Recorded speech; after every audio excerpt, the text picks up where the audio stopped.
The reason I came out to Stanford was actually to work on energy storage technologies for electric cars. That summer of '95, I was looking at the internet, and it seemed to me like the internet was going to have a big effect on humanity. So I thought, well, I can either work on electric vehicle technology and do my PhD at Stanford and watch the internet get built, or I could put my studies on hold and try to be part of the internet. And at first I tried to get a job at Netscape because that was the only internet company, and they didn't respond to me.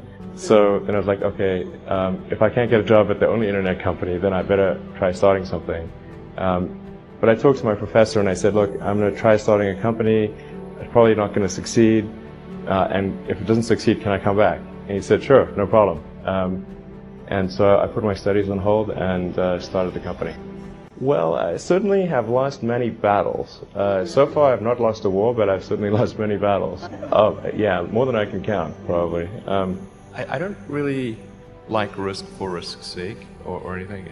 And I do think that a lot of things are very risky with a low chance of success. But if you want to try to come up with an innovative breakthrough, that's going to be how it is. Anything which is significantly innovative is going to come with a significant risk of failure. But you know, you've got to take big chances in order for the potential for a big positive outcome.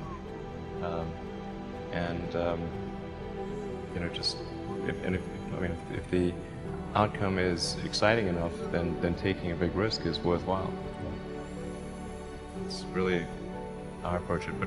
But then once executing down a path, I actually do my absolute best to reduce risk. You know, because or to improve another way of saying it, to improve the probability of success. Because when you try to do something that is very very risky, that you have to spend a lot of effort trying to reduce that risk as you embark down that path. I mean, when I started SpaceX, I thought the odds of success were very low. I thought we'd most likely fail, but I thought, well, we should give it a try nonetheless. Certainly there are times when things don't go well, and then that's quite dispiriting for sure. And so then it's difficult to proceed with the same level of enthusiasm. But I do think the things that we're doing are you know, pretty important to the future. And if we don't succeed, then you know, it's not clear what other things would succeed. And if we don't succeed, then we'll be certainly pointed to as a reason why people shouldn't even try with these things. So I think it's important that we do whatever is necessary to keep going. I think successful entrepreneurs probably come in all sizes, shapes, and flavors. I'm not sure there's any one particular thing. For me, you know, some of the things I've described already, I think, are very important. I think really an obsessive nature with respect to the quality of the product is very important. So, you know, being obsessive compulsive is a good thing in this context. Really liking what you do, whatever area that you get into. Given that, you know, even if you're the best, there's always a chance of failure. So I think it's important that you really like whatever you're doing. If you don't like it, life is too short.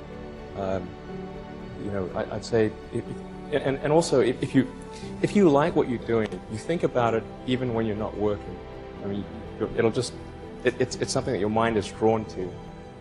And if you don't like it, you just really can't make it work, I think. Well, I think it's important to have a very to apply critical thinking to.